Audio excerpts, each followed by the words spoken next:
All right. So what just happened here? Whoops. Oh, go back here. All right, great. So according to the scriptures, what is money?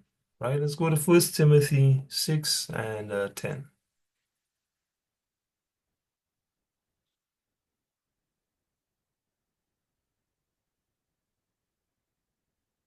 First Timothy chapter 6 and verse 10, it says, "For the love of money is the root of all evil, which while some coveted after, they have erred from the faith and pierced themselves through with many sorrows," man.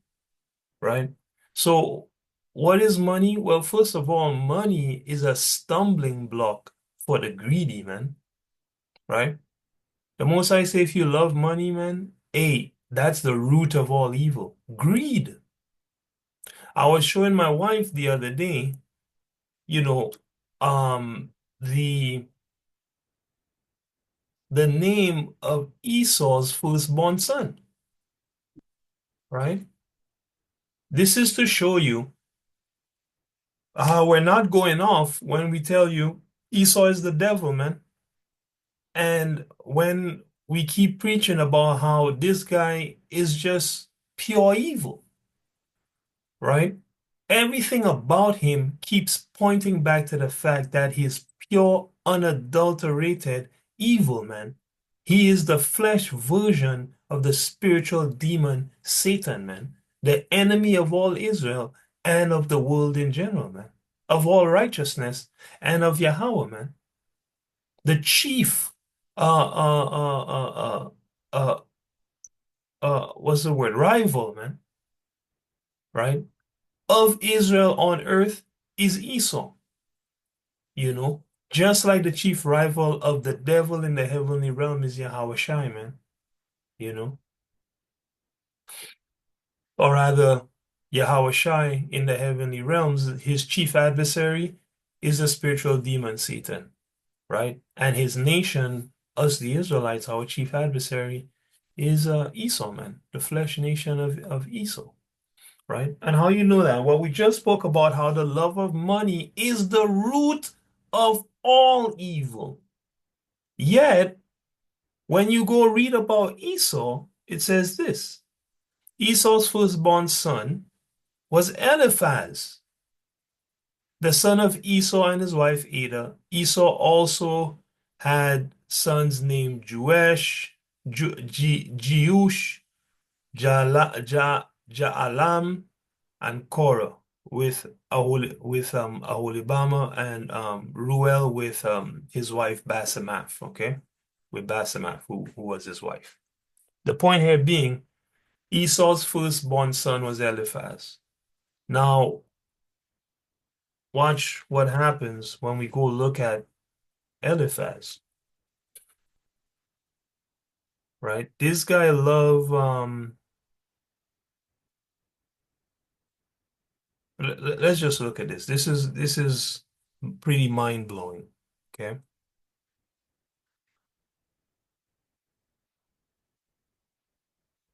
Verse 10, right? We'll read in the KJV. First it says, "These are the names of Esau's sons: Eliphaz, the son of Ada, the wife of Esau; Ruel, the son of Bashemath, the wife of Esau," and so on and so forth. Okay?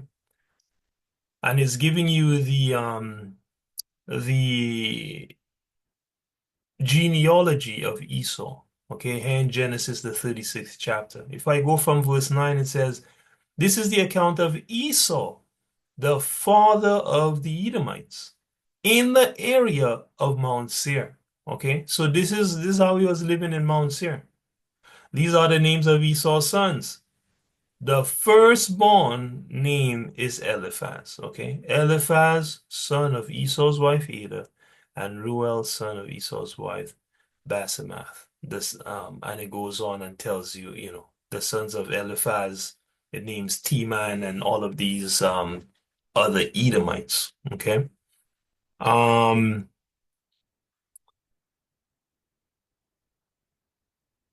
One second.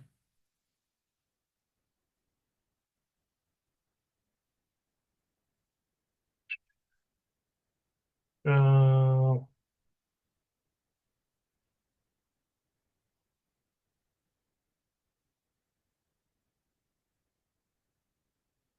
1 second.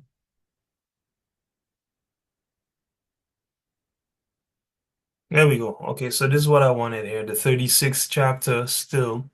In the 15th verse, it says, These are the chiefs among the sons of Esau, the sons of Eliphaz, the firstborn. All right?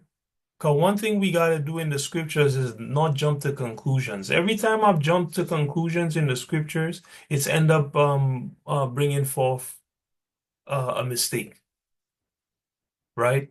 We got to find the precepts for the things that we are saying, the precepts that prove the things that we are saying, man, right? Beyond the shadow of a doubt, you know. It says, These are the chiefs among the sons of Esau, the sons of Eliphaz, the firstborn of Esau, right? So this is what I wanted. I want to show you guys Eliphaz is the firstborn. Now, what did this guy go ahead and call his firstborn? Watch this.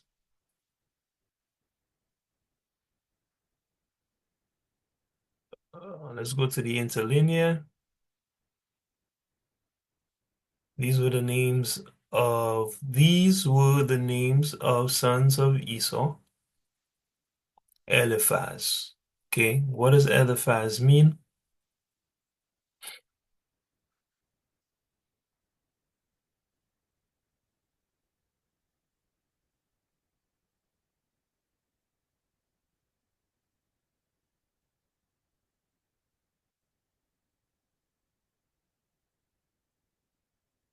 It says here in the Strong's Exhaustive Concordance, from El and Paz. This is the name of the meaning of the name of Esau's son, man. God of gold. In another place, it says the meaning of the name is my God is fine gold. Right here, actually, in the Brown Driver Briggs, right? Ali Fats.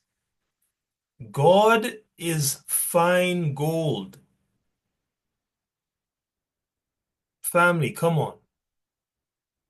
The Nas exhaustive um echoes the same thing. God is fine gold. Esau named his son God is fine gold, right? Now here it says, "Oh, God is my strength." Now is Esau saying God is his strength, man? Is Esau saying Yahweh is his strength? I don't think so, you know. Um, Let me see if they have anything else on this.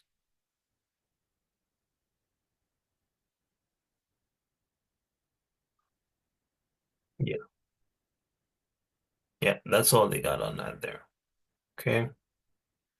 So, um, this could mean one of two things. My God is purity or my God is fine gold. Which one of these is Esau's God, man? Purity? Hmm? The liar from the very beginning? No. Esau's God is fine gold, man. That's why Yahweh says the love of money in verse 10 of 1 Timothy 6. The love of money is the root of all evil, man. All to show you who's really ruling the world, man. The man whose God is fine gold. He has all the gold. That's Esau. It's just another extra clue. The love of money is the root of evil, which while some coveted after, so some chasing after money, what did they do? they went off, they erred from the faith, and they pierced themselves through with not a few sorrows, excuse me, but many of them, right? So my wife and I were talking about this. How, listen, man, like at the end of the day, this guy called his firstborn son, my God is fine gold, man, or God is fine gold. This man is saying the ruler of the universe is fine gold.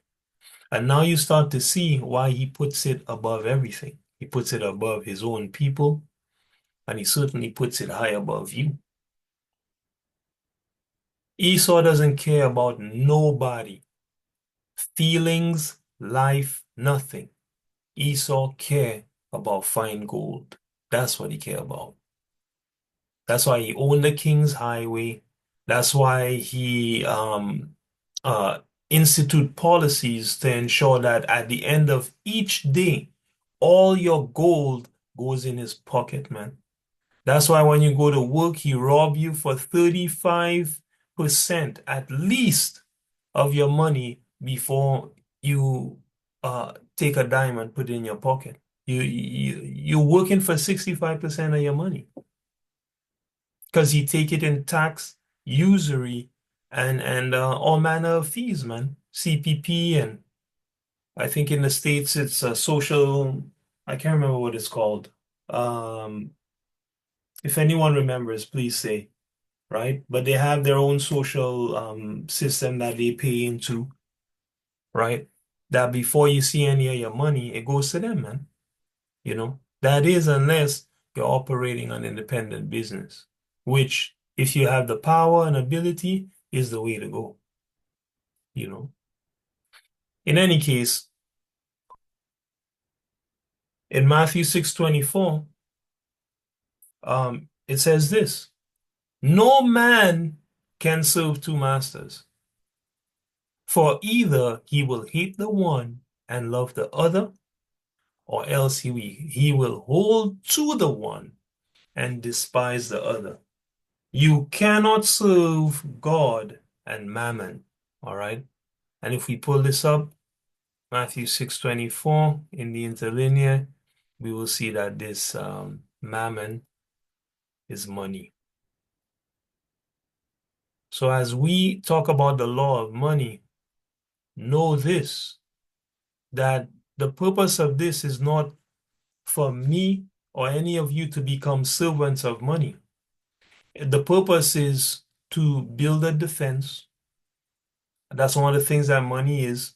It's a defense. We'll go through that scripture. It's to build a defense for ourselves and to fulfill the laws of the Most High that let us know that we ought to do these things. We ought to fill the treasury of the congregation so that we can um, pay for all matters to do with the upliftment of the congregation and that's it. The upliftment of the congregation. That's it, right? And the giving, obviously, of alms to the poor, which is encompassed within the uplifting of the congregation. Matthew 6:24, it says, no one is able two masters to serve, either for the one he will hate and the other he will love, or the one he will be devoted to and the other he will despise. Not you are able, God, to serve and money. Okay. Mamona, riches, money, possessions, property. You can't serve the Most High and your BMW. You can't serve the Most High and your mansion. You can't serve the Most High and your corporation. You have to serve one or the other. That's it, right? And as for me and my house, we will serve Yahweh. Um, so what is money? A stumbling block to the greedy. What else is money? Well, it's wages, right? Matthew 20.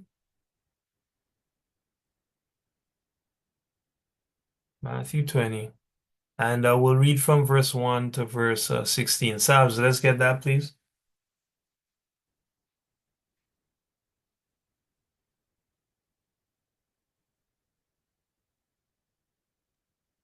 Sabs, For the, let's get from verse 1 to verse 16 here in Matthew 20. uh, for for the kingdom of heaven is like unto a man that is an householder, which went out early in the morning to hire laborers into the vineyard.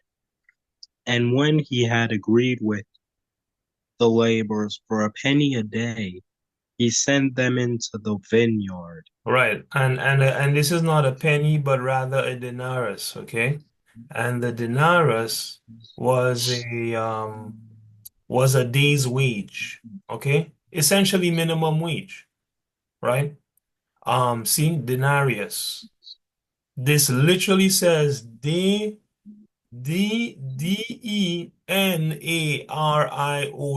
denariu, okay? Which means denarius and was equated to, there's Greek lexicon, silver coin, originally consisting of 10, afterward of 16 asses, about 3.89 grams, 8.5 pence. Where does it tells you here? 1 second. One of these notes here lets you know that it was essentially a day's wage. The denarius was introduced by the Roman Republic around 211 BC, continued to be used throughout the Roman Empire. It was approximately equivalent to a day's wage for a common laborer. You see that? So basically minimum wage, which provides context for its use in various parables and teachings of Yahweh Shai. Okay, so basically the base wage that anyone would get for working. Okay, that's what that is. It doesn't say a penny, it says a denarius. I have no clue why they put a penny here, maybe because of the 1611 cultural context, right? In any case, it was a denarius a day, a day's wage, and he sent them to the vineyard. Okay, read on from verse 3.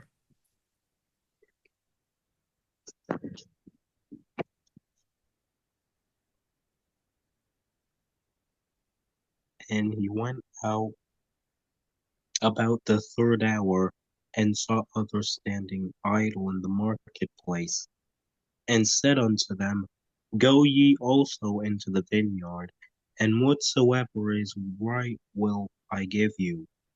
And they went their way. And again, he went out about the sixth and ninth hour, and did likewise. And about the 11th hour he went out, and found others standing idle, and saith unto them, Why stand ye here all the day idle? Right, And they say unto him, Because no man hath hired us. right. He Stop said right unto there. Stop right there, right? It's funny that Yahweh Shai is using this parable, right? Because he's going out into the market and he just see Hebrews standing around, man. You know, our brothers and sisters, Negroes, standing around, man. They're on the stoop, they're on the block. I mean, who's on the block like the so-called Negro, man? Just chilling, playing dominoes, shooting dice, gossiping, no purpose. And what's the most High doing? He's giving them purpose, man. He's sending them to work in the vineyard. The vineyard is the nation of Israel. He tell you he took a grape of the cluster and with great labor has he perfected it, right?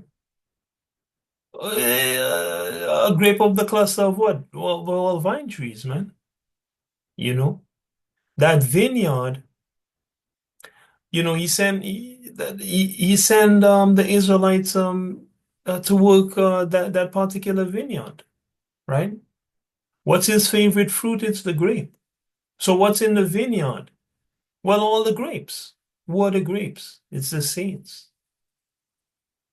He's sending them to go wake up the saints. Just like in Matthew, I believe it's 28:19, you know. And he sent them from early and he sent them at the very end of time even. The 11th hour, just before everything's done. He's still hiring new people to send them to go out there and wake up the Israelites, right? And then you're gonna see he's giving them the same wages, right? Go ahead. Go ahead. He saith unto them, Go ye also into the vineyard, and whatsoever is right, that ye shall receive. Mm-hmm. Read So on. You're when going to you're going to 16, right?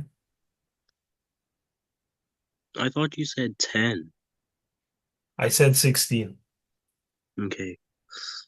So when even was come, Yahweh to the vineyard saith unto his stewards, Call the laborers, and give them their hire, beginning from the last unto the first. And What? when they came, Hold on. What is their hire?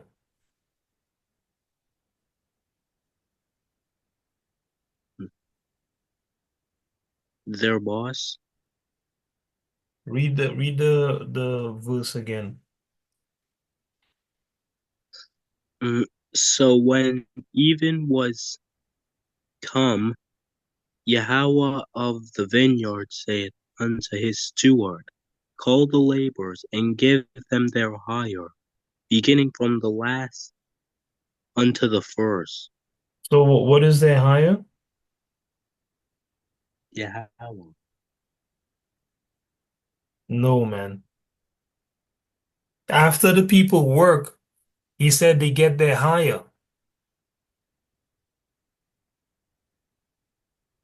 If someone knows the answer, please say it.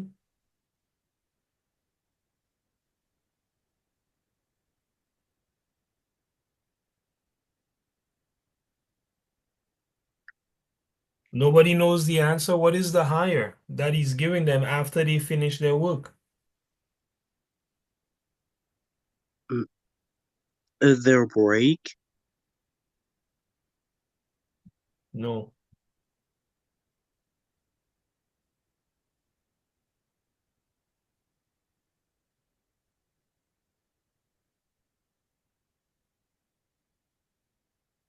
Anyone else?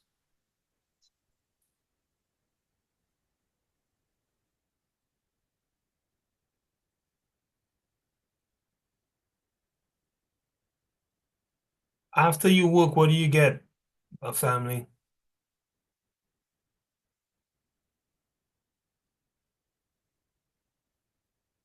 Did Yeah. What is your hire? What do you get after you finish work? What is your hire? What I get after Mm-hmm. Come after on, I you finish. guys. This is easy. Verse 8.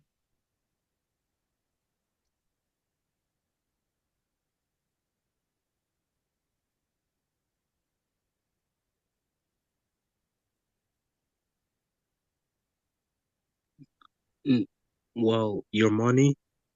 Yeah, your pay, your Okay. wages. That's what your hire is. After you work, you get your wages, right? Read on.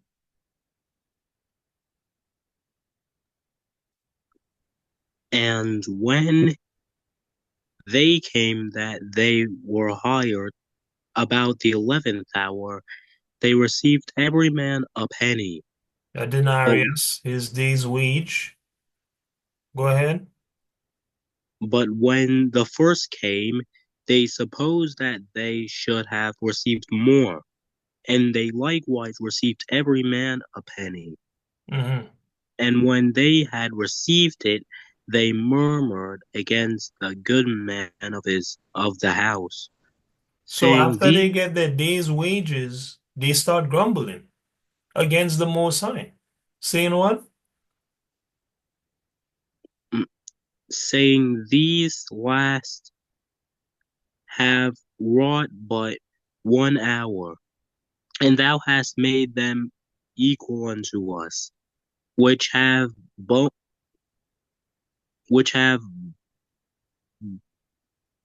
borne the burden, and heat Borne the of burden, borne the burden, carried the burden. mm, and heat of the day. Mhm. But he answered one of them and said, Friend, I do thee no wrong. Didst not thou agree with me for a penny? Take take that thine is, and go thy way. I will give unto this last, even as unto thee. Is it not And we said lawful? we said we said the penny is a denarius, right? So use the proper term, please, because it's not a penny. They didn't work for 1 cent. They worked for a denarius, which is a day's wage. Okay? Go ahead. Okay. Is it not lawful for me to do what I will with mine own? Is thine eye evil because I am good? Right, So the last shall be the first, and the first last. For many be called, but few chosen. right. But many, right? So again, showing what is money? Wages, man, right? Money is given as wages for work, right? What is it as well? It's a stumbling block for the greedy, man, right? What else is it? Ecclesiastes 7 and 12.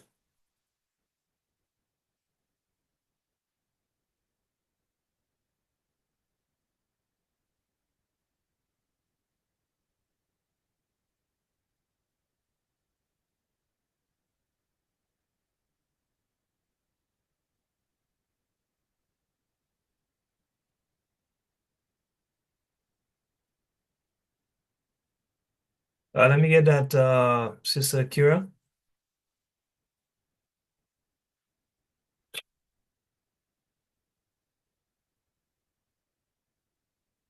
Ecclesiastes 7 and verse 12.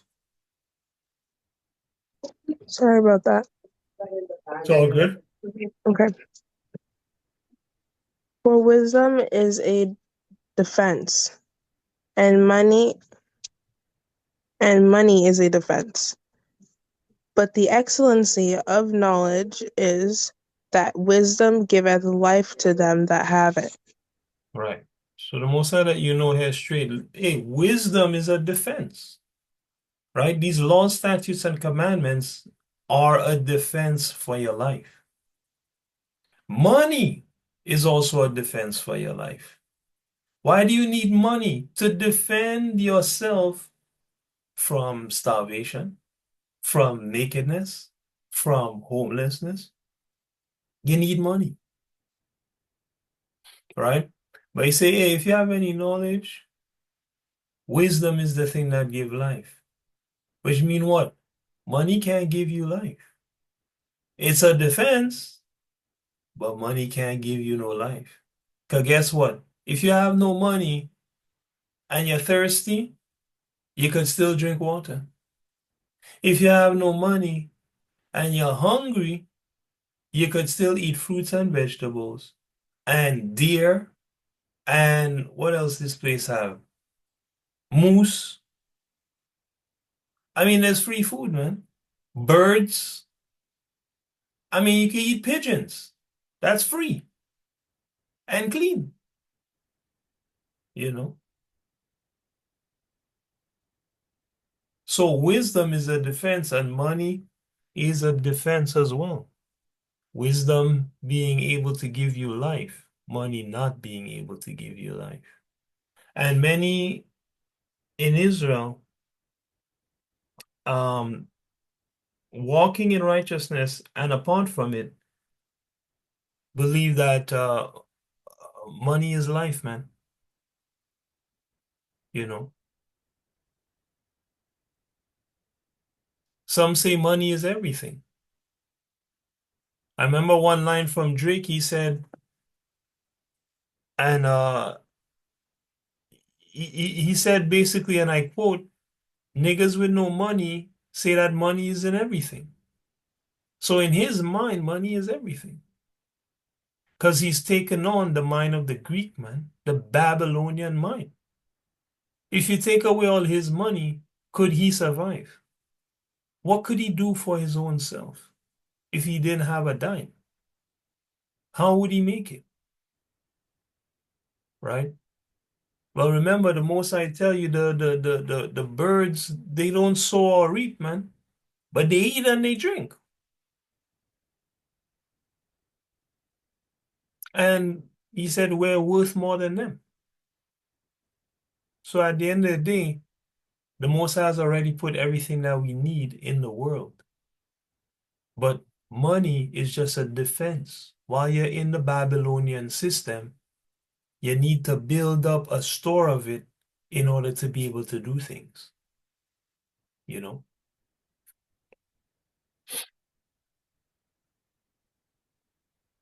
So let's look at a couple of scriptures about building our defenses, since money is a defense.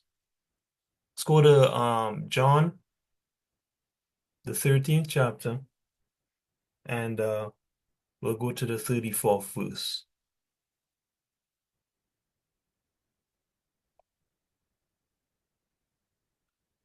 Saz, bring that out. We'll read 34 and 35.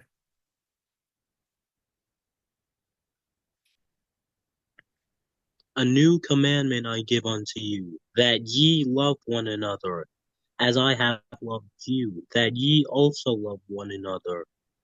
By this shall all men know that ye are my disciples, if ye have love to one another.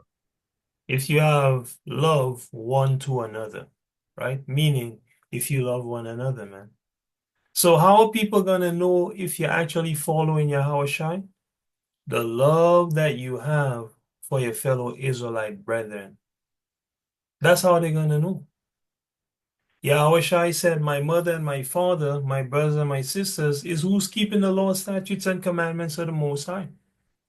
But in Israel, we too often treat our carnal family better than we treat our spiritual family, when our spiritual family is our real family.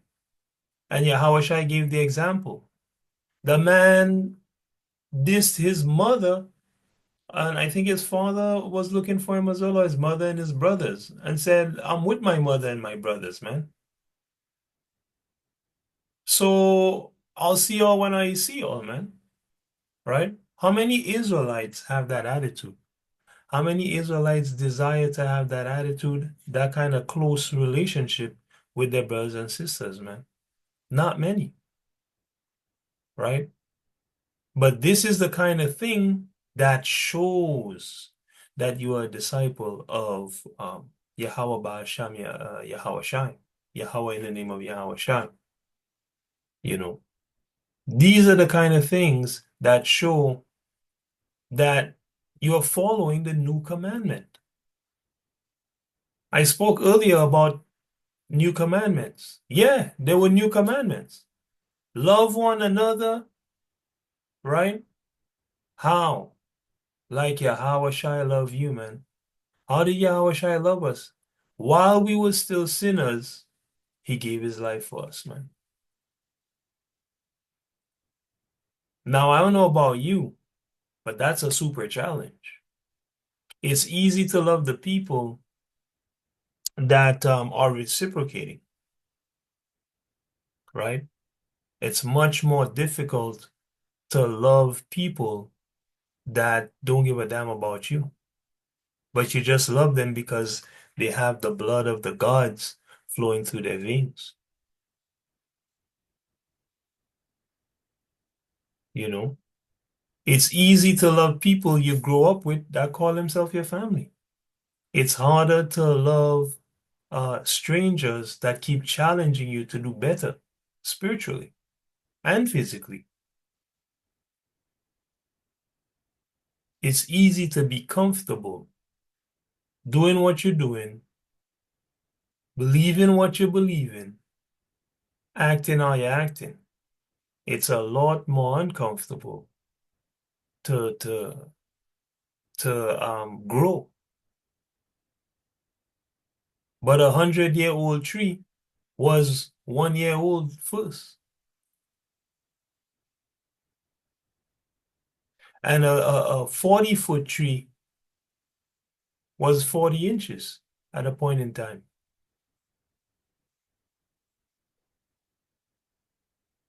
And a man who's run 1,000 miles started with 1 step, and so on and so forth. You see, the trick is to take this incrementally, to do the little things that add up to the big thing. That's the trick. And the Most High told us within the scriptures. He says, each day has enough trouble of its own, man. So we got to take this day by day, man.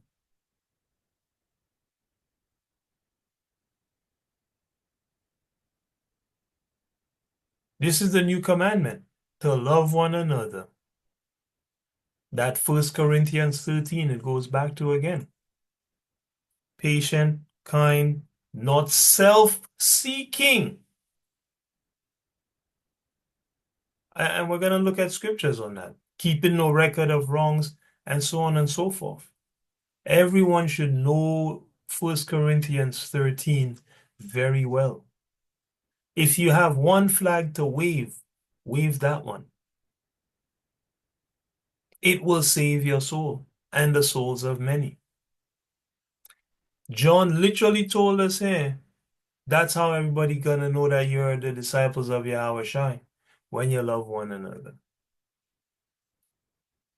Point blank, period, simple.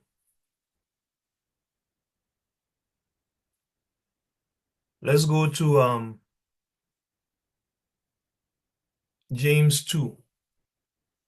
Let's get that, please, Sister Kira. James 2, and we'll read 14 to 24. Right? So how do we build our defenses? Well, first of all, we gotta love one another, man. Like Yahweh Shai loved us, man. That's pure, that's pure love, man. Come with a lot of giving, a lot of tenderness, a lot of looking out for one another, like we used to do back home. We gotta drop this evil Babylonian, callous, hating spirit, man, and be tender with our brothers and sisters again, man, and seek their good and their company, you know. Let's get from 14 to 24, please, Sister Kira, in James 2. Okay. What doth it profit, my brethren, though a man he hath faith, and have not works? Sorry, do a man say he have faith and have not works, right? What does it profit? Go ahead. Can faith save him? Right, If a brother or sister be naked, and destitute of of daily food, right.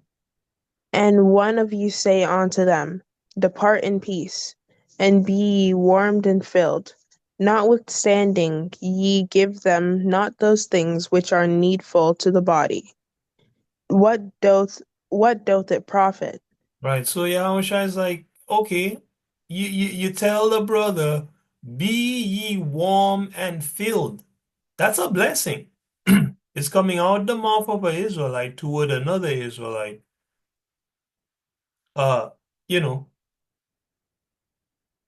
according to the scripture, really it's coming out in faith, right? Be ye warmed and filled, brother. Have a good day. Yahweh bless you. Shalom. But you don't give your brother or sister nothing and you have it. He said, where's the profit in that? That's a rhetorical question. There's no profit in it. You have to do something, right? Read on, 17.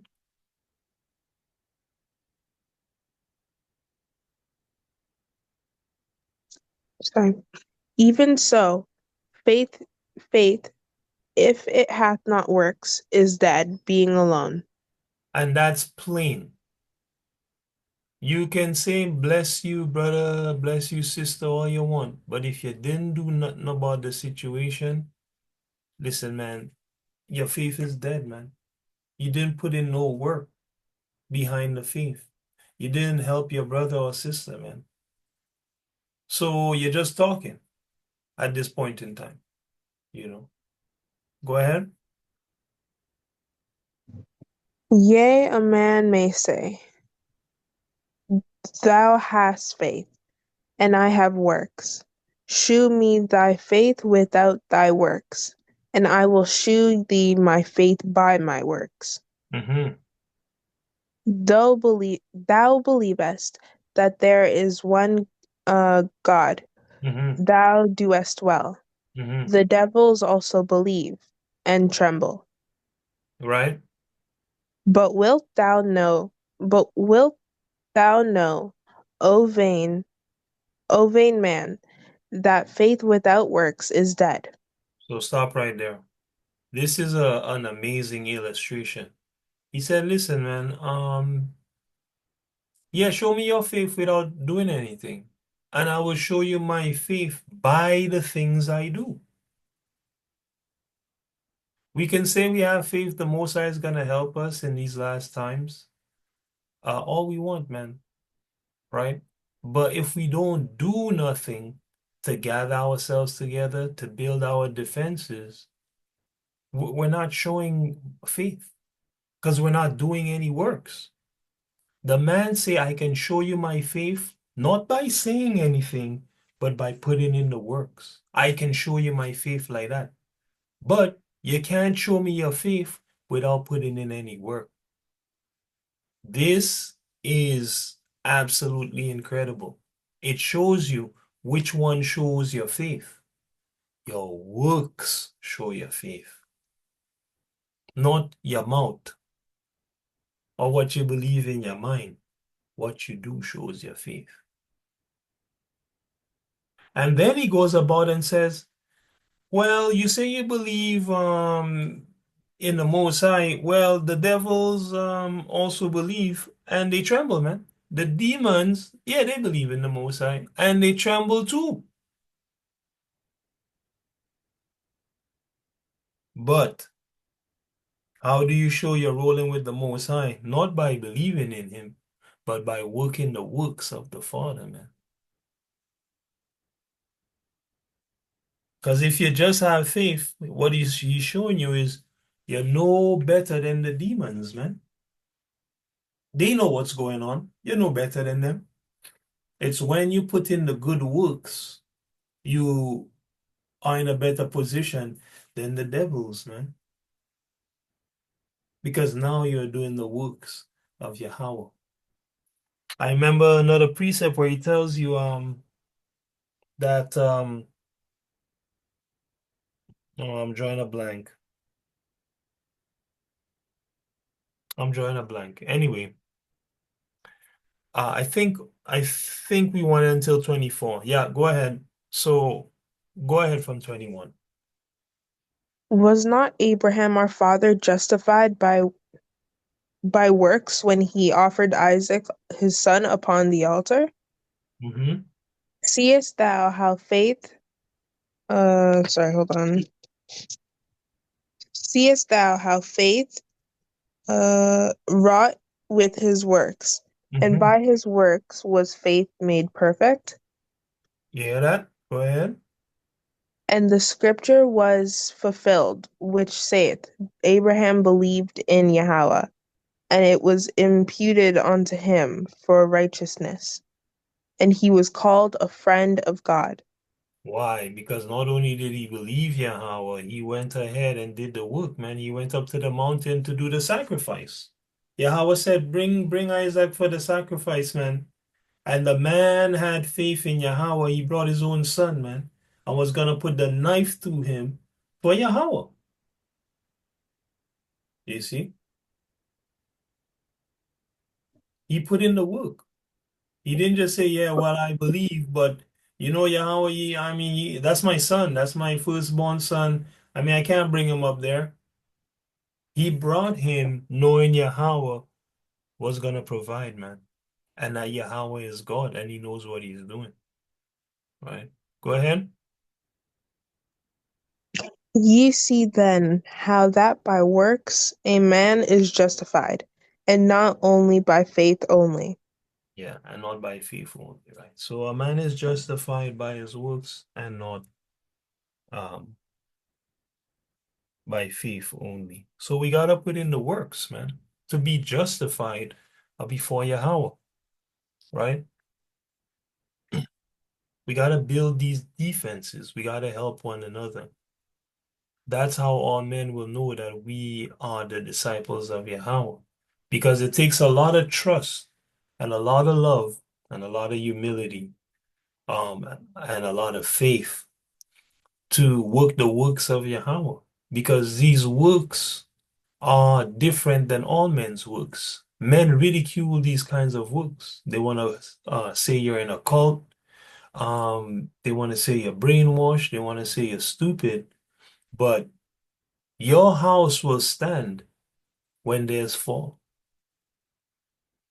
And they won't have a damn thing to say when they're drowning and you and seven other people are in a boat, man. You know,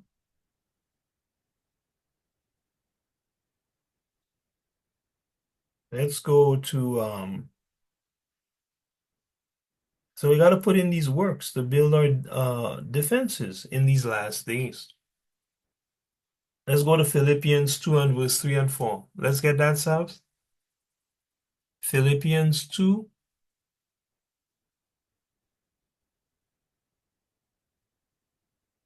and we'll read verse 3 and 4. This will be my last one for now, alright? No problem. Verse 3 and 4. Yeah.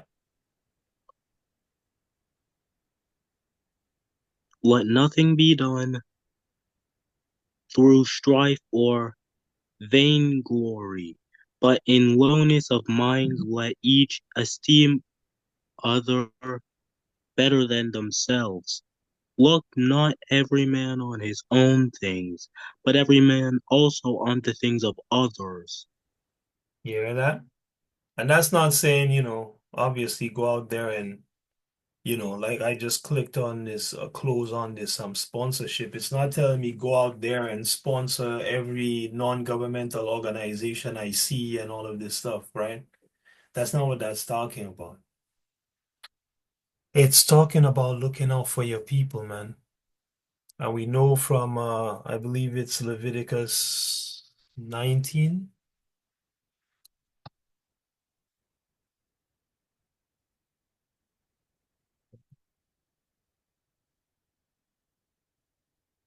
Yeah, thou shalt love thy neighbor as thyself, right?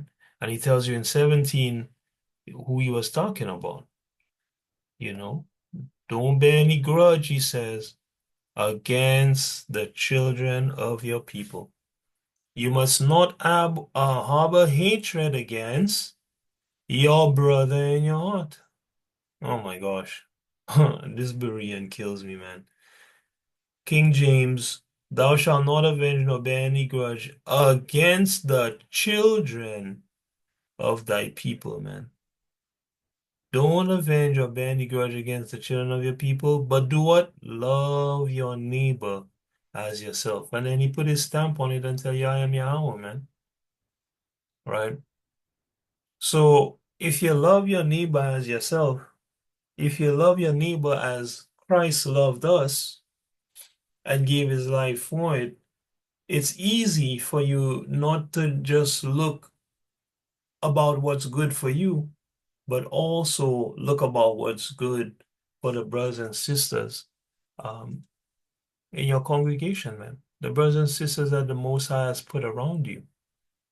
Look out for their good the same way that you look out for your own good, man. Right? The things you're doing, don't do it for strife or vainglory, just to be seen or anything like that. But listen, serve your brothers and sisters, man. Right? Yahweh Shai, I remember, said to the disciples, who's greater, the one that sit to eat or the one that serve?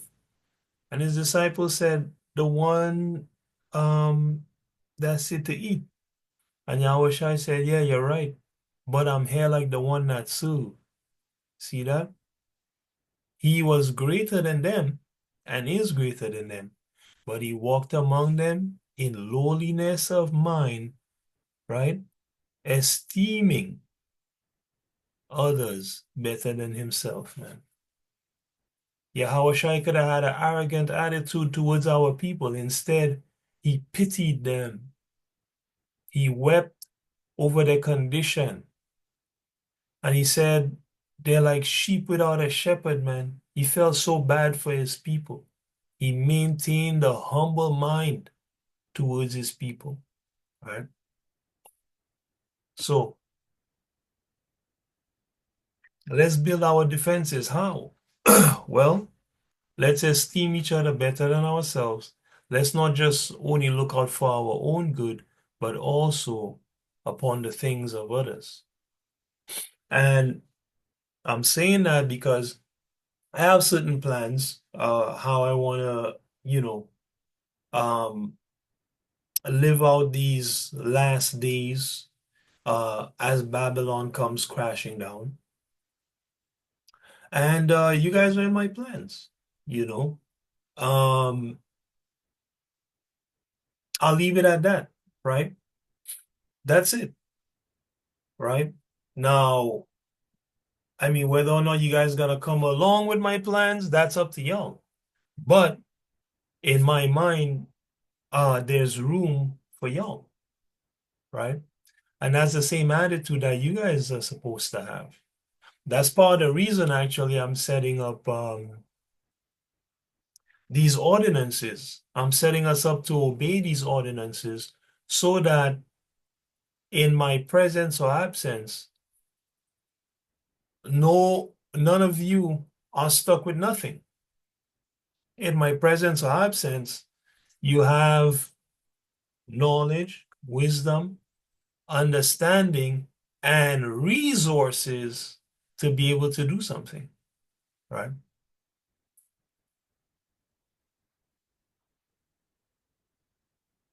Let's go to Second Ezra's chapter 2, and we'll read verse 21.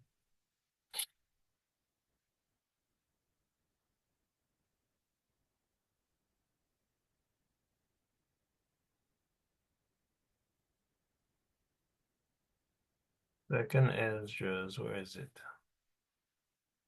2:21. Sister Kira, I think it's you on this one here.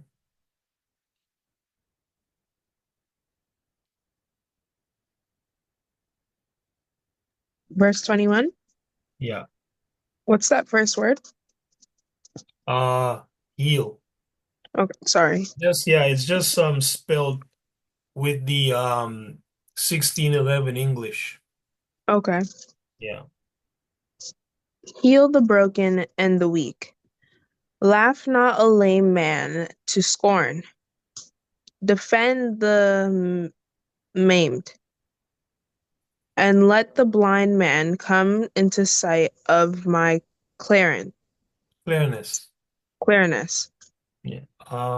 Second is just 221. Sorry, I wanted to read 20 first. Read 20 and then 21. Do right to the widow. Do right. Uh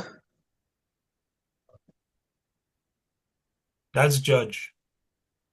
oh, okay. Sorry, this is written weird. Yeah, Do right to the widow.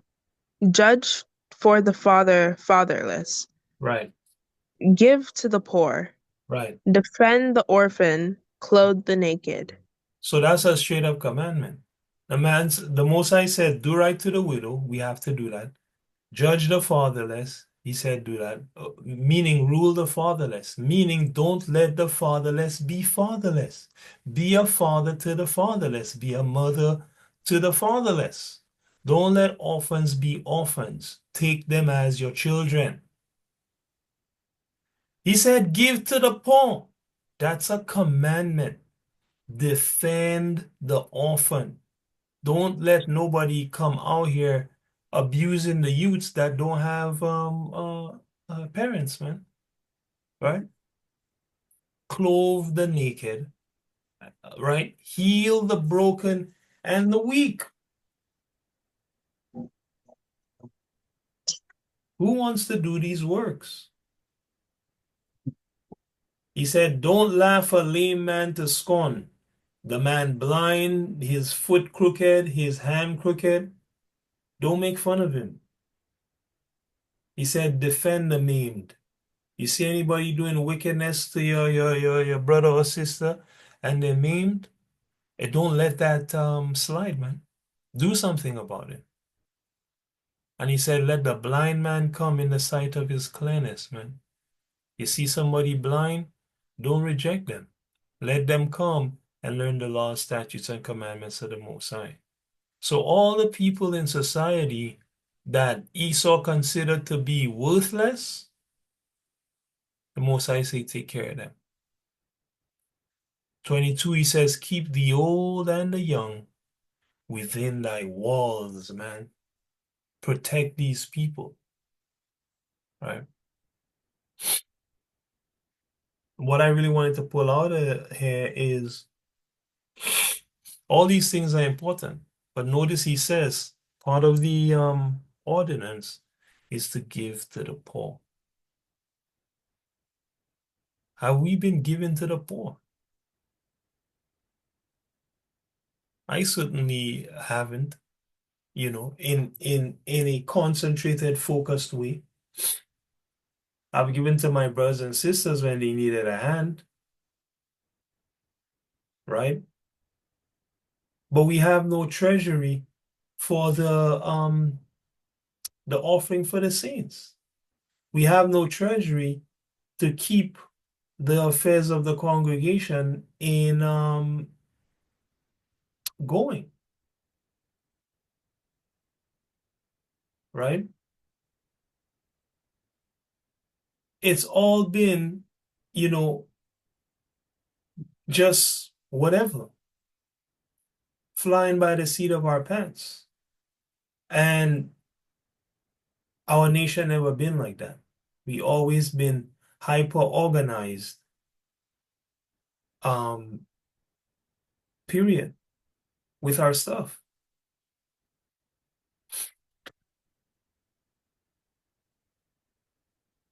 So let's look at real quick, knowing that we ought to build our defenses in order to give to the poor. That's a commandment. Look every man also to the good of others. That's a commandment, not just to look to your own good, but to also look to the good of others. That's a commandment. Love one another from John 13, right? As I have loved you, Yahweh Shai said, so love one another. By this will all men know that you are my disciples. That is a commandment. So how are we gonna fulfill those commandments? Well, let's look at a couple scripts on that, and then I will go from there. Let's see.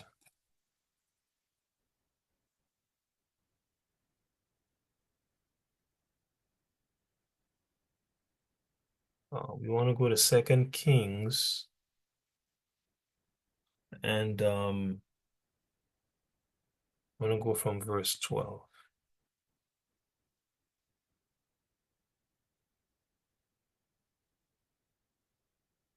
Hmm? Chapter 12, sorry.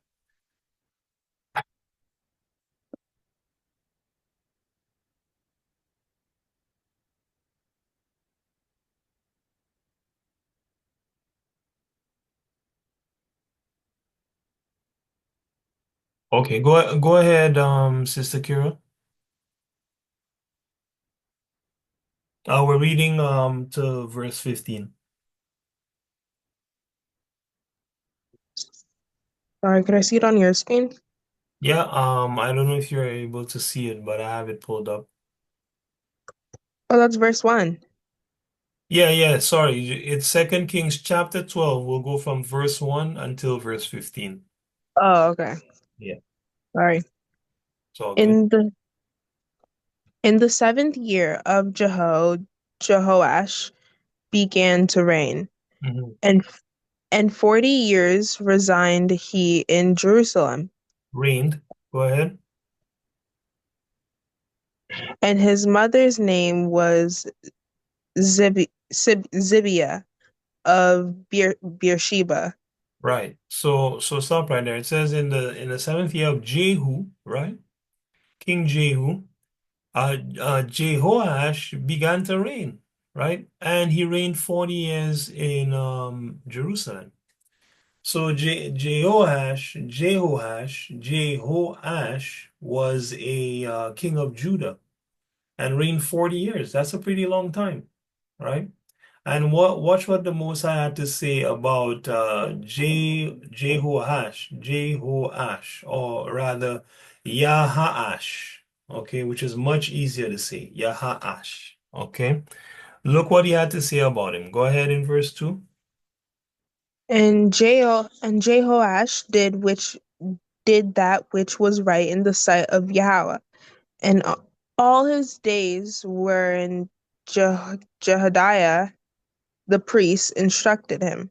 Right, so he did that which was right or that which was wrong in the sight of Yahweh. Right. Yeah, so this guy for 40 years uh did righteousness as a king, right? Go ahead.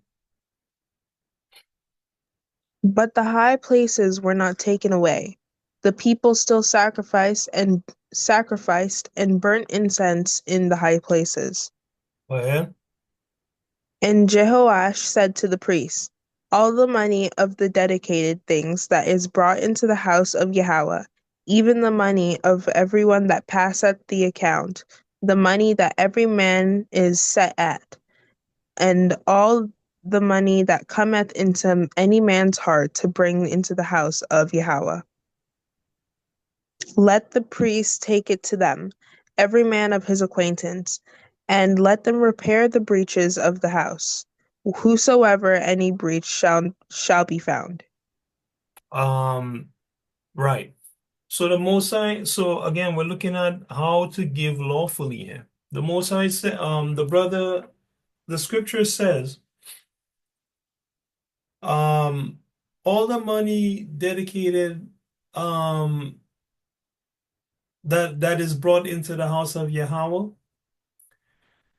for the account, meaning the yearly sacrifices, any money a man have in his mind to bring into the house of Yahweh, they ought to bring it to who?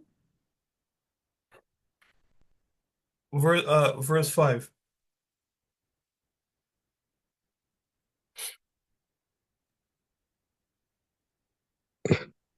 Sorry? The money that is brought into the house of Yahweh, who is supposed to collect the money according to the scriptures? The priest? The priests. Now, um, the priest, man, that's who lawfully supposed to collect the money. Somebody might want to say, "Oh, you're just promoting yourself because you're the teacher in the congregation. How convenient." Well, I don't care what people have to say. We're going with what the scriptures say. The scriptures say any money that's collected for the works of the Most High, give it to the priests. That's what he said. You understand? If it was up to me, I'll give it to somebody else. You see what I'm saying? I'll let somebody else deal with it, right? Because I don't care about you guys' money. I really don't. What I do care about is building up a treasury for the congregation of the Most High God. And the Most High have laws, statutes, and commandments and ordinances of how He said to do that. And one of these ordinances is to bring the money to the priests. So we have to bring the money to the priests. You understand? Um, go ahead.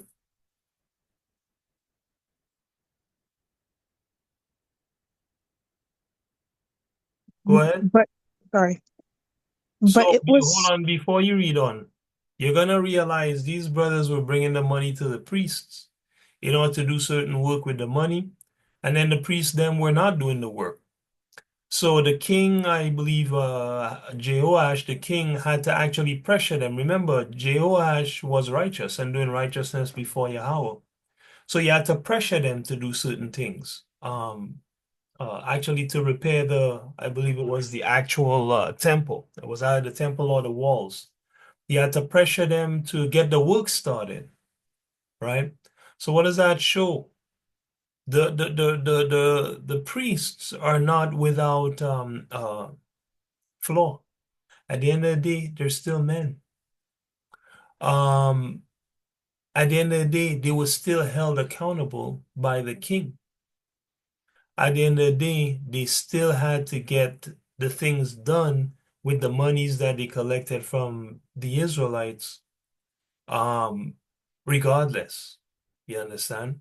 So, though the priest gets the money for safekeeping, because we already know the priests are supposed to hold the highest standard within the nations of Israel, but know also that the eye of the people um, should be still upon the priest. Go ahead. but it was so that in the 3 and 12th year of King Jehoash, the priests had not repaired the breaches of the house. Then King Jehoash called for Jehoiada the priest and the other priests, and said unto them, Why repair ye not the breaches of the house? Now therefore receive no more money of your acquaintance, but deliver it for the breaches of the house. Right, and when you look into the interlinear, this actually doesn't say acquaintance; it says your brothers, man. Okay, so let's see if we can look at that quick. 2 Kings 12:7.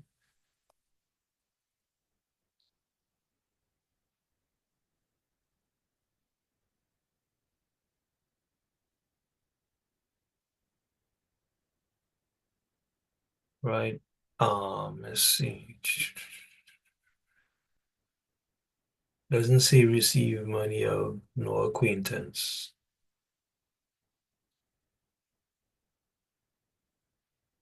Your constituency, they put here, where's the interlinear?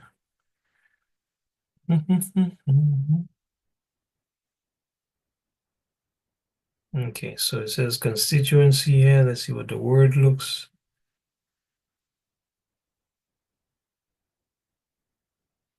Makar. Hmm?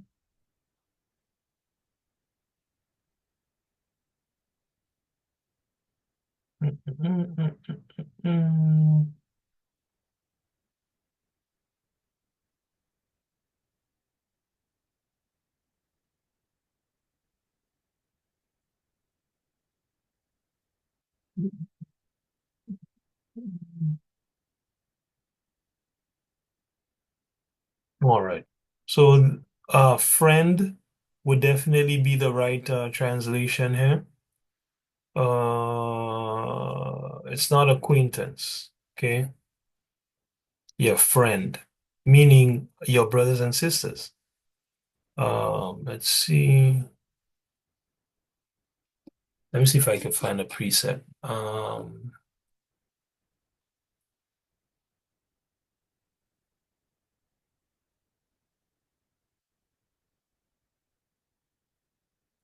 This is Hebrews 7 and 8. And here men die that receive tithes, but there he receiveth them of whom it is witness that he liveth. And as I may say so, Levi also, Levi is the priestly tribe, priestly caste, being replaced by the men of Israel under the order of Melchizedek. Levi also, who received tithes, pays tithes in Abraham, for he was yet in the loins of his father when Melchizedek met him. All right. So the point here being, Levi is the one that received tithes. Okay. The tribe of Levi, the priests, are the ones that receive the tithes. Okay.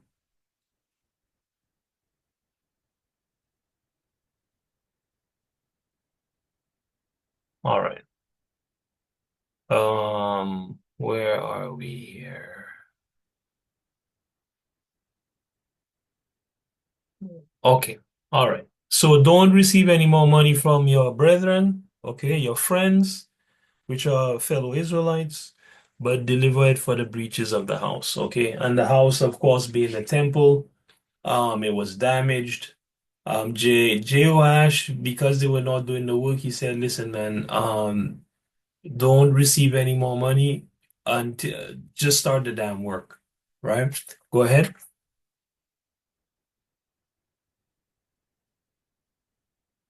Go ahead. Verse 8. And the priests consented to receive no more money of the people, neither to repair the breaches of the house. Right. So they said, okay, well, no problem. We won't take any money from the people. But they also didn't go ahead and repair the breaches of the house, right? So watch what happened. Go ahead. But Jehoiada the priest took a chest, and bored a hole in the lid of it, and set it beside the altar, and and on the right side as one cometh into the house of Yahweh. And the priest that kept the door put therein all the money And the priest that kept the door put therein all the money that was brought into the house of Yahweh. All right. So did they collect the money and go put it in the bank in Rome? No, What about Greece? Did they send it over to Greece? no. No, right? They put it in a chest, um, you know, in the house of Yahweh, man, right? They had it on them. And I talk to my wife about this all the time. Esau has a saying where he says, possession is 9/10 of the law. What does he mean by that? He mean if you have it, it's yours. 9 out of 10 times. If it's somewhere else, well, you just never know. So I've told my wife this several times, and I will say the same thing to you guys. Whatever money you hope to save, to keep, to use when you need it, keep it with you. Keep it with you. Do not keep it in the bank. Use the bank like the bank use you, but keep your wealth with your person. It doesn't have to be in your pocket, doesn't even have to be in your house, but it has to be somewhere where you can get your hands on it. You understand? Because I don't know if you guys know anything about history, but whenever there's been financial crises in Babylon, um, when it's gotten to its worst, Babylon has actually rationed people's money that they have in the bank to them, right? There was a time, I think it was during the Great Depression, where you could only get, I think it was $300 a day from the bank, and you had to go stand in line to get it. What if those people were wise and had kept their emergency money or their savings in cash, man, somewhere? They wouldn't need to go stand in that line a single time. They'd be all right. You see what I'm saying? So, for our for our treasury, we will keep our monies. You understand? We're not gonna keep it in the bank. We may use the bank to transfer it, but we're gonna take our monies and we're gonna have our monies. You understand? So that we can use it when we need it, right? Go ahead.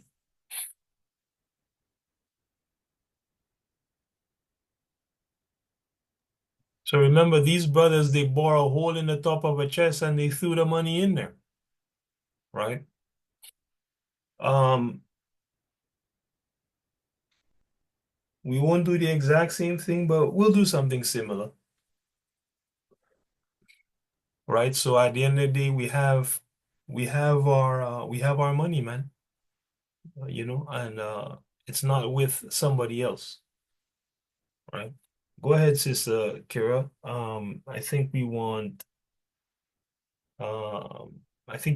We want verse 10. And it was so, when they saw that there was much money in the chest, that the king's scribe and the high priest came up, and they put it in bags, and told the money that was found in the house of Yahweh. Mm-hmm. So And, hold on a second. I don't want to gloss over this, all right? The king's scribe and the high priest came up, took the money, right? They uh put it in bags and they told how much was found in the house. Okay? So it wasn't no big secret um to the congregation how much money was there, right? Now, I mean, did all Israel know? I can't say they did, but it certainly wasn't a thing where the high priest, just secretly went in and counted the money and, nobody else knew what was going on. The king knew, the king's scribe knew, the high priest knew, how much money was in there, man, right?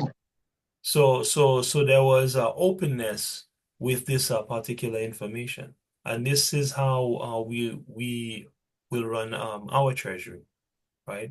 We're gonna know how much we have in our treasury, right? As we put our resources together. Go ahead.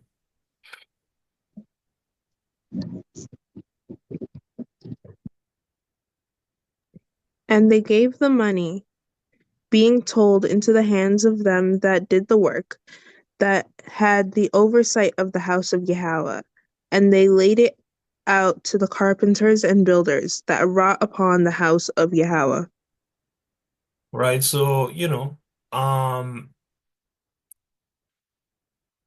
when they once they counted up the money, they gave it over to the people that were to fix the house of Yahweh, man.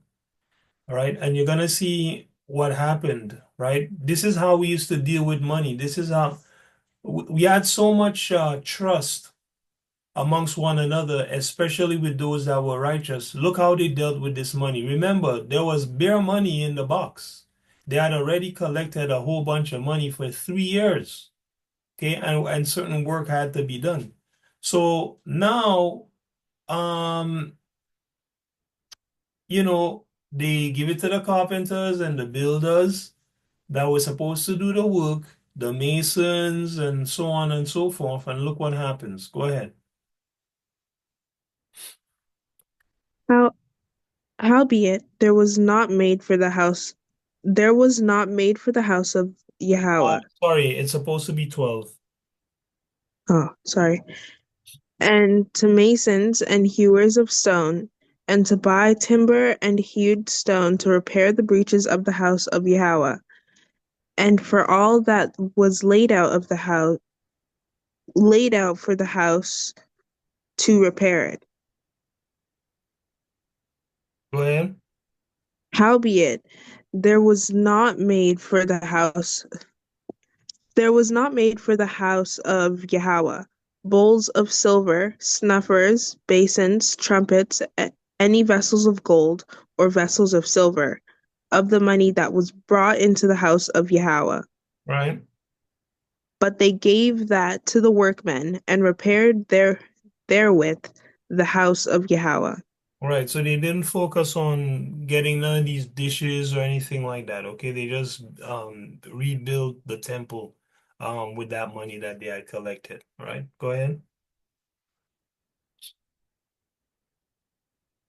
Moreover, they reckoned not with the men, into whose hand they delivered the money to be bestowed on workmen, for they dwelt faithfully. Or they dealt faithfully. Now, this is pretty crazy. It said they didn't reckon with the men into whose hand they delivered the money. Okay. Meaning they didn't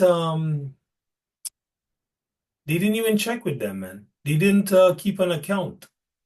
Okay, they just gave them the money. They're like, okay, well, this amount of money here. Take this. This is for the work. All right. Get the work done. Okay. And it said they didn't reckon with the men, meaning they didn't make a detailed account with those men because those men dealt faithfully, man. Those guys that were about to build the temple, they knew they would not steal the money, man.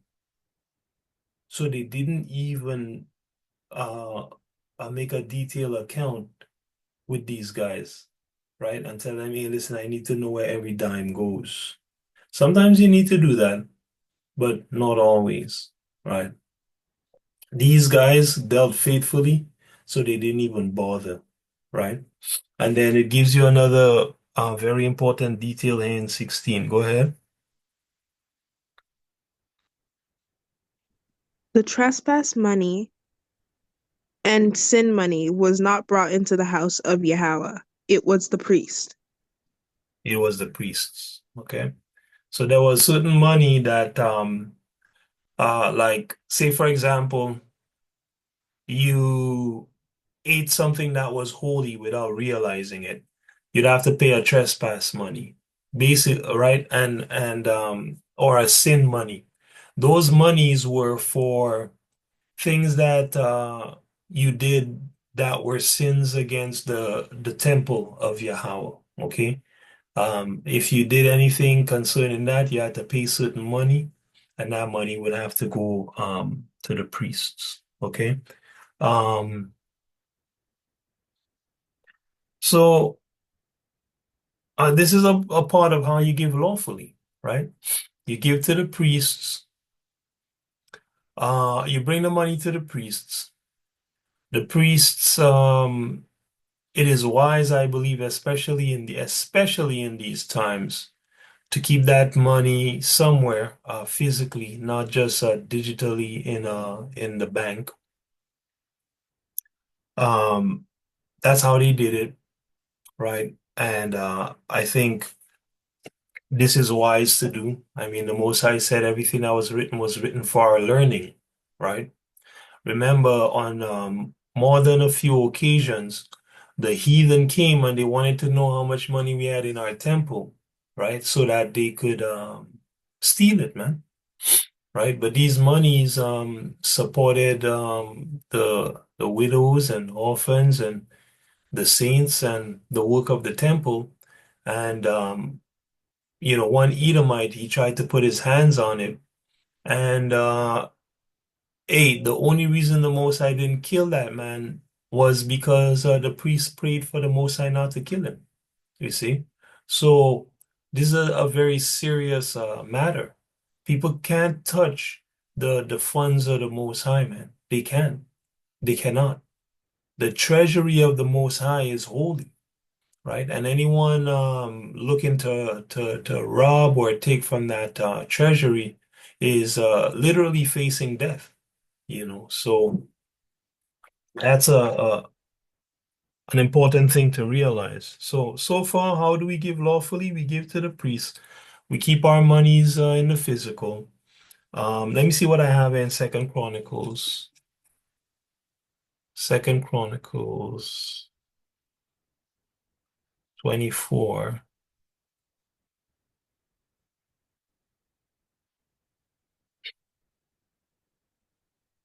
From 9, it says, And they made proclamation throughout Judah and Jerusalem to bring in to Yahweh the collection that Moses, the servant of Yahweh, laid upon Israel in the wilderness.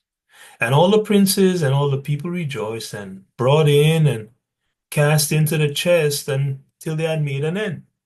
Now it came to pass that at what time the chest was brought unto the king's office by the hand, therefore, there it goes again, by the hand of the Levites as the priests. And when they saw that there was much money, the king's scribe and the high priest's officer came and emptied the chest and took it and carried it to his place again. Thus thus they did day by day and gathered money in abundance. Okay. So, I mean, they just had these chests here and the people could just come and give, man. Right? And, they emptied the chests that were in the temple, uh, uh, sorry, in the general courtyard of the temple, um, into the treasury of the Most High, man. And they gathered what? Money in abundance, right? So, we, the congregation of Yahweh, ought to do the same. So we have a defense against trying times and, ways to help both the poor amongst us and the works of the temple of the Most High, which we make up as the people of the Most High, right? And the spaces that we occupy, right? Okay, so a couple more scripts, and then we'll wrap. It says here, so how do we give lawfully? Give to the priest, put it somewhere physical, um, uh, count it, and keep the information open. And let's add these other scriptures to the precept to see what else we need to do.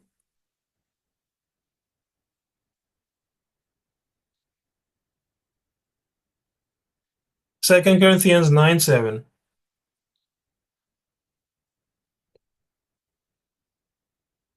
It says,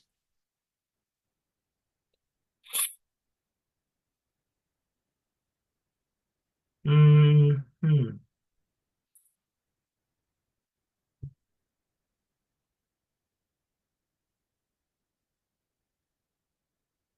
let me see.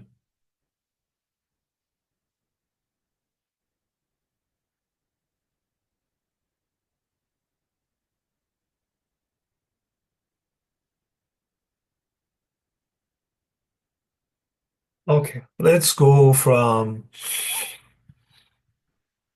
verse 6. Let me get that, please, Sister Kira.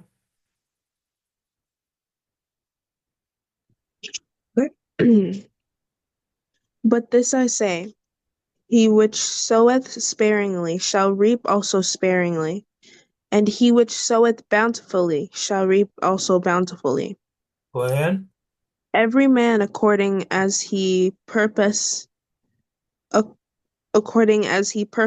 in his heart, so let him give, not grudgingly or of necessity. For Yahweh loveth a cheerful giver. See that? Right? And verse 8.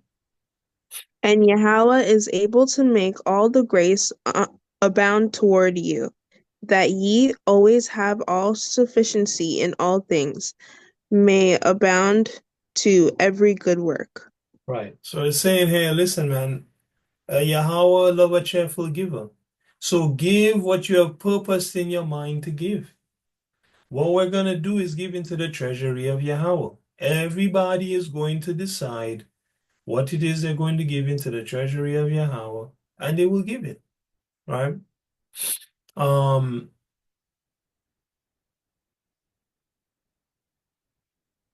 and the scriptures tell you, hey, listen, the Most High is able to make all grace abound towards you, man, right? Once you give in share, not grudgingly or feeling compelled, oh, you know what, I have to give $200 because it's Yahweh.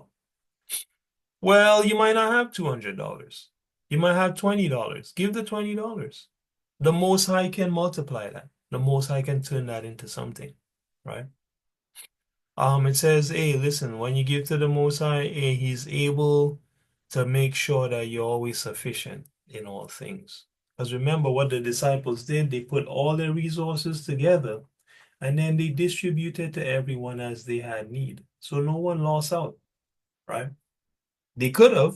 The Most High had the right to do that if you want, but that's just not how we operate. Let's go to Proverbs 22 and 9.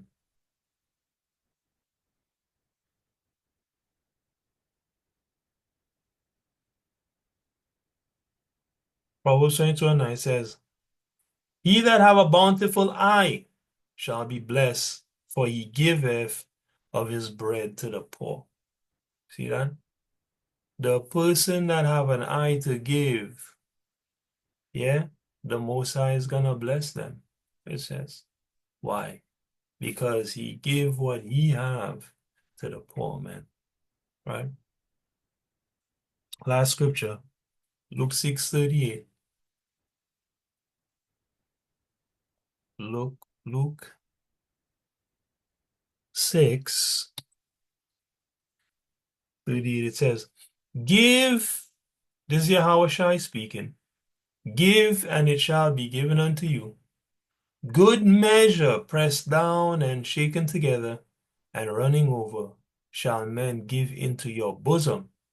For with the same measure that you meet, meaning the same measure you measure out, um, giving, the same measure that ye meet withal, it shall be measured to you again. See that?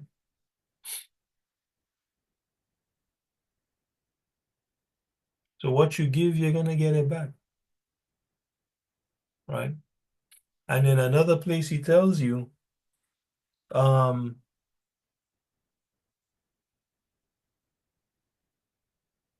let me see if I can find it.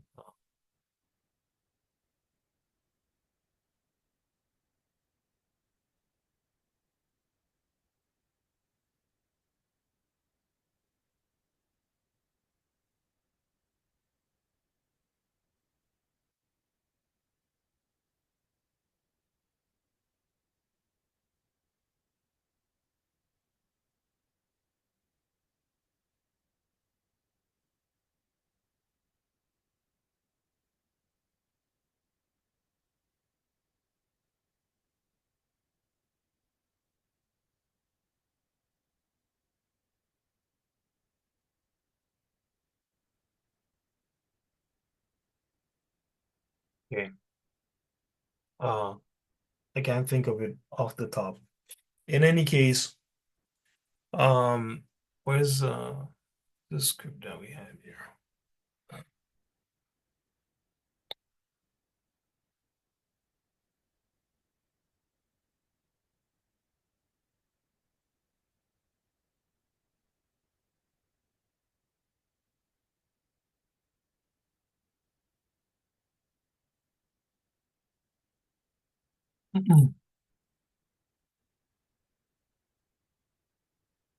Give and it shall be given unto you.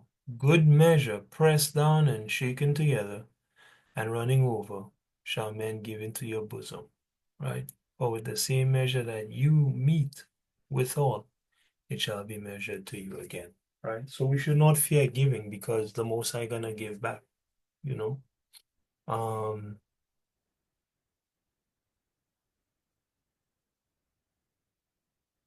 Yeah. So that being said, um, our next thing is to discuss who is going to give according to the ordinance of the Most High, right?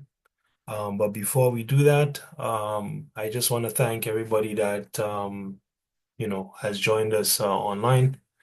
Um, if you want to learn more about how to actually walk with the Most High according to the law, statutes, and commandments, of course, subscribe to the channel. You Negroes, you are God's holy people, and so you need to return to your God. That's your only salvation. You other nations, religion cannot save you. You can only be shown mercy by cleaving to the children of Israel. And that's Ezekiel 47, I believe the 23rd verse, and also Psalm 147, verse 19 and verse 20. You cannot skip the children of Israel, Jeremiah 31:36 as well. You cannot skip the children of Israel. The children of Israel are the authority on the words of God. You must learn under them, or you certainly will perish. And of course, to the so-called European, the biblical Edomite, Yahweh has marked you for death and destruction, and he shall surely bring it upon you. So that's it. Thanks for watching. See you guys in the next video.